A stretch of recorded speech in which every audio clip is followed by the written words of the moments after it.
लहराएं और अपनी वतन परस्ती का इजहार करें और सलूट वगैरह नहीं करना चाहिए।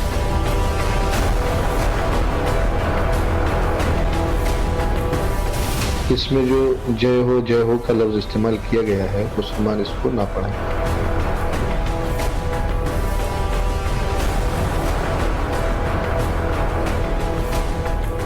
और ये जो मौलाना ने जो मैसेज भेजा है, ये गलत भेजा है। ये मैसेज को कहीं फैलाओ मत। हिंदुस्तान का हर मुसलमान राष्ट्रगान की अदब करे, राष्ट्रगान को गाए। ये गलत है। लोगों की सोच जो है यही बदलनी है। हमारे देश के ऊपर कोई उंगली उठाता है तो हम उसकी उंगली तोड़ना भी जानते हैं। ये जो मौलवी साहब फतवा दे रहे हैं, ये अपने खानदान का फतवा दें।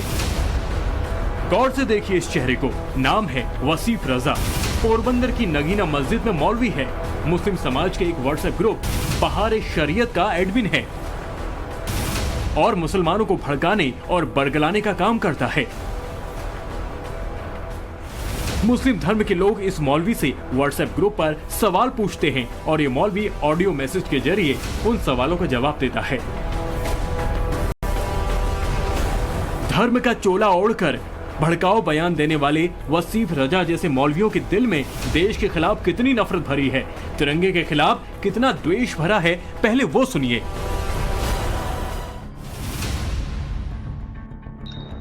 मोहतरम, आपने ये सवाल किया है कि 26 जनवरी को झंडा लहराते हैं और सल्यूट करते हैं, ये करना कैसा है।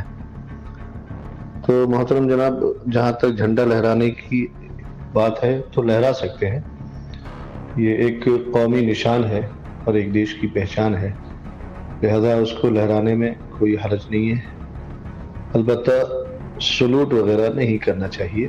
झंडा लहराएं और अपनी वतन परस्ती का इजहार करें और सलूट वगैरह नहीं करना चाहिए। मौलवी से सवाल पूछा गया कि क्या मुसलमानों को तिरंगे को सैल्यूट करना चाहिए या क्या तिरंगे को सैल्यूट किया जा सकता है। इसके जवाब में मौलवी कहता है कि वतन परस्ती दिखाने के लिए झंडा फहराया जा सकता है, लेकिन इसे सलामी नहीं देनी चाहिए। सबसे पहले तो टाइम्स नाउ नवभारत इस वायरल वीडियो की पुष्टि नहीं करता, लेकिन क्योंकि मौलाना पर इसी ऑडियो के आधार पर पुलिस की कार्रवाई शुरू हो चुकी है, इसलिए ये मुद्दा और ये सवाल उठाना बहुत जरूरी है। पहला सवाल कि क्या कोई धर्म राष्ट्र के मान सम्मान से ऊपर है। दूसरा सवाल, तिरंगा हमारी शान, फिर सैल्यूट से परेशानी क्यों।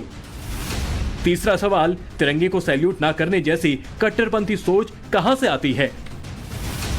और चौथा सवाल उन लोगों से भी जो व्हाट्सएप पर मौलवियों से ये सवाल पूछते हैं कि मुसलमान तिरंगे को सलामी दे सकते हैं। तिरंगे को सलामी देने में हिंदू मुसलमान कहां से आया।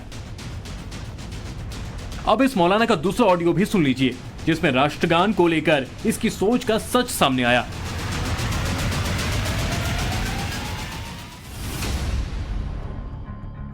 मोहतरम जनाब, आपने ये सवाल किया है कि राष्ट्रीय गीत जनगण मनगढ़ मुसलमान इसको पढ़ सकते हैं या नहीं। तो मोहतरम जनाब, इसमें जो जय हो का लफ्ज़ इस्तेमाल किया गया है, इमाम अहले सुन्नत आला हज़रत रज़ियल्लाहु ताला अन्हु ने फतावा रज़विया शरीफ में लिखा है कि ये जय हो कुफ़ार का तरीक़ा है। तो अब इसमें ये लफ्ज़ भी है। इसी तरीके से भारत भाग्य विधाता, ये दो चीज़ों को लेकर उलमा इकराम ने मना किया है कि मुसलमान इसको ना पढ़ें। राष्ट्रगान में जय हो से इसे परहेज है। भारत भाग्य विधाता से इस मौलवी को परहेज है और अपनी जहरीली सोच के बीज ये दूसरे मुसलमानों के दिमाग में भी बो रहा है।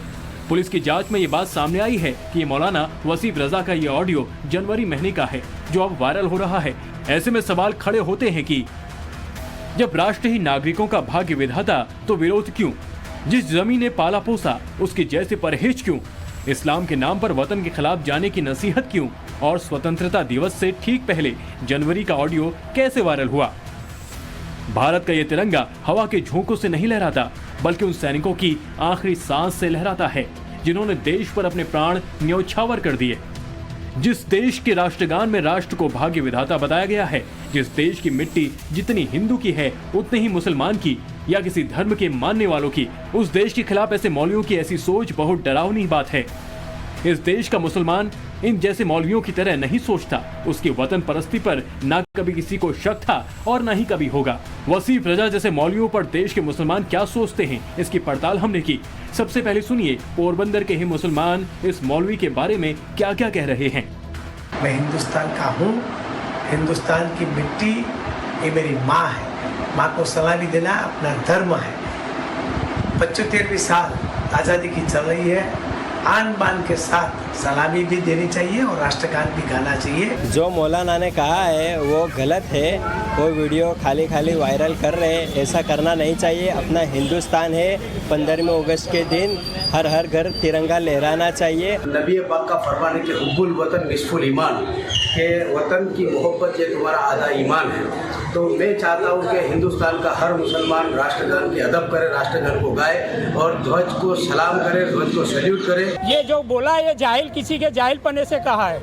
और ये हिंदुस्तान के अंदर आज हम सब भाई और सब साथ में रहने वाले हैं। सब सलामी देते हैं। अमेरिका में भी एयरफोर्स वाले सब लोग मुस्लिम हैं, वहाँ भी देते हैं, सभी जगह देते हैं। तो इंडिया में तो हम हिंदू मुस्लिम इतने हैं तो क्यों ना दे। अपने देश के लिए तो सबको सलामी देनी पड़ती है और इस्लाम ऐसा कुछ भी नहीं लिखा हुआ। तिरंगे को सलामी और राष्ट्रगान गाना वो हमारा फर्ज है।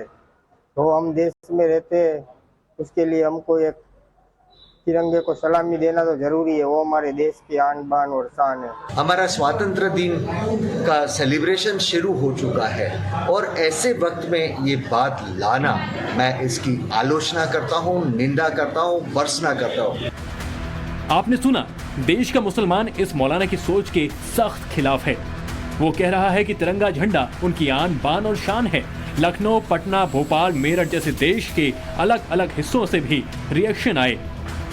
तिरंगा हमको अपनी जान से प्यारा है, हमारी शान है, हमारा विकार है। राष्ट्रगान करना, झंडा उड़ाना हमारा ये नैतिक, हमारी जिम्मेदारी, कर्तव्य है, ये मेरा फर्ज है। और कोई इस तरह की अफवाह गलत फैला रहा है। तिरंगा हमारी शान है और इस शान के खिलाफ अगर जैसे ये बोलते हैं तो उनको कड़ी सख्त से कार्रवाई हो, उनके खिलाफ हो। और ये देशभक्ति हम लोगों के माँ बाप बचपने से सिखाते हैं, ये ब्लड में है हमारे। वो जो मौलाना कह रहे हैं तिरंगे के बारे में, तो ये उनके घर का तिरंगा नहीं है, ना राष्ट्रगान उनके घर का है। और ये हिंदुस्तान का तिरंगा है और इसमें हर मुल्क का हर आदमी इसमें जो है बसता है। ये तिरंगे की शान है। एक देशभक्त के नाते हर देशभक्त को चाहिए कि जो है वो कॉन्स्टिट्यूशन को फॉलो करे। आप हिंदुस्तान में रहते हो तो झंडा ध्वज लहराने में कोई दिक्कत नहीं है। भारत देश का झंडा है, ये हमारे मुल्क की शान को बढ़ाता है, ये हमारे मुल्क की पहचान है। इसको भी सलामी देने से कोई दिक्कत नहीं है। जो लोग अगर ऐसी बातें करते हैं तो वो अफवाहें फैला रहे हैं। और हम उससे झंडा वंदन जो करते हैं, हम उसको सलूट मारते हैं, वो हमारा देश का मतलब है, समझ लीजिए सबसे बड़ा एक संविधान का प्रतीक है। हमको हुजूर सल्लल्लाहु अलैहि वसल्लम ने कहा है कि भाई जिस मुल्क में आप जिस जहाँ पे हैं उसी मट्टी में आपको जो है रहना है और उसी के हिसाब से हमको कानून को फॉलो करना है। इस्लाम की दुहाई देकर मौलाना वसीफ रजा बरगलाने की जो कोशिश कर रहा था, उस पर भी हमने इस्लामिक धर्मगुरुओं से सवाल किया कि क्या इस्लाम में तिरंगे या राष्ट्रगान के बारे में ऐसा कुछ कहा गया है। सुनिए उन्होंने क्या कहा। हिंदुस्तान का जो राष्ट्रीय गीत है उसके अंदर कोई ऐसी कुफरिया बात भी नहीं है जिससे इस्लाम मना करे। तिरंगे को सलामी का जो मामला है तो ये तिरंगा हमारा राष्ट्रीय झंडा है, हमारे मुल्क का कौमी झंडा है, इसलिए इसको सलामी देने में कोई हर्ज नहीं है। मैं एज ए पेश इमाम सदर गली जामा मस्जिद पटना सिटी डॉक्टर गुलाम साबिर ये कहता हूँ कि इस तरीक़े की बात हमारे मज़हब इस्लाम में नहीं है। हमारे इस्लाम में वतन से मोहब्बत करने को कहा गया है और हमें ये सिखाया गया है कि वतन के लिए इंसान को जो कुछ बन पड़े वो करना चाहिए। मौलाना ने जो जहर मुसलमानों के अंदर भरने की कोशिश की, वो पोरबंदर के 3 मुसलमान युवकों को नागवार गुजरी और उन्होंने इस जहर को रगों में भरने के बजाय फिनाइल पीकर जान देने की कोशिश की।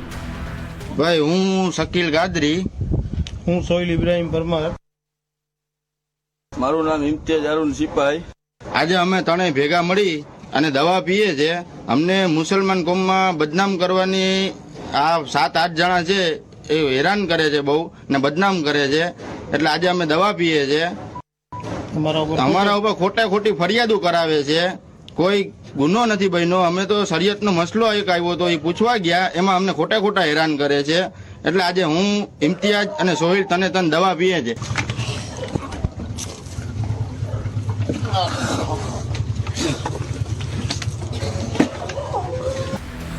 वायरल ऑडियो के बारे में पता करने शकील कादरी, साहिल इब्राहिम परमार और इम्तियाज हारून पुलिस की मौजूदगी में मस्जिद में गए और इमाम से इस बारे में पूछा, लेकिन सवाल पूछे जाने पर मस्जिद के उलेमा नाराज हो गए और युवकों के खिलाफ पुलिस ने शिकायत दर्ज करवा दी। शिकायत में तीनों युवकों पर मस्जिद में हंगामा करने और मौलवी वसीफ रजा से मारपीट करने का आरोप लगाया गया। इस केस के दर्ज होने के बाद पोरबंदर पुलिस बार बार युवकों को पूछताछ के लिए बुला रही थी। साथ ही मुस्लिम समुदाय के भी कई लोग उन्हें धमका रहे थे। इससे परेशान होकर तीनों युवकों ने इंस्टाग्राम पर वीडियो बनाकर अपलोड किया और फिर जान देने के लिए जहरीला फिनाइल पी लिया। युवकों की आत्महत्या की खबर जब पुलिस को लगी तो तुरंत प्रशासन हरकत में आया और मामले की छानबीन करते हुए आरोपी मौलाना को देश विरोधी बयान देने के जुर्म में गिरफ्तार कर लिया गया। हालांकि पोरबंदर के नगीना मस्जिद के ट्रस्टी और मुस्लिम समाज के सुन्नी अंजुमन कमेटी ने इस पूरे विवाद को ही झूठा बताया है। पहला 108 ने कॉल किया ने પછી દવા પીવાની છે, એટલે આખી વસ્તુ આ શાંતિ દોરવા માટે અને આ ગુમરાહ કરવા માટેની આ વસ્તુ છે, એટલે આમાં બીજું કોઈ નથી ને આ તમામ વસ્તુ તપાસ પોલીસની તપાસનો વિષય છે અને પોલીસ એની તપાસ કરે છે અને આ વસ્તુ ટોટલ ક્લિયર થઈ જશે। इन युवकों की सोच बिल्कुल सही थी, इरादा बिल्कुल सही था, लेकिन कदम गलत था। हम इन युवकों की सोच का सम्मान करते हैं। देश विरोधी बयान देने वाले ऐसे मौलानाओं और धर्मगुरुओं के खिलाफ खड़ा होना इस देश के हर नागरिक का कर्तव्य है, लेकिन आत्महत्या जैसा कदम उठाना कायराना है। जिस वतन की आजादी के लिए हिंदू मुस्लिम सभी ने मिलकर लड़ाई लड़ी, उसी की वंदना या फिर जय करने में अगर धर्म को लाकर कुछ कट्टरपंथी देश के मुस्लिमों को गुमराह करेंगे तो यह तय मानिए कि आज का मुस्लिम युवा सवाल तो पूछेगा, क्योंकि उसके लिए राष्ट्र सबसे ऊपर है। ब्यूरो रिपोर्ट, टाइम्स नाउ, नव भारत।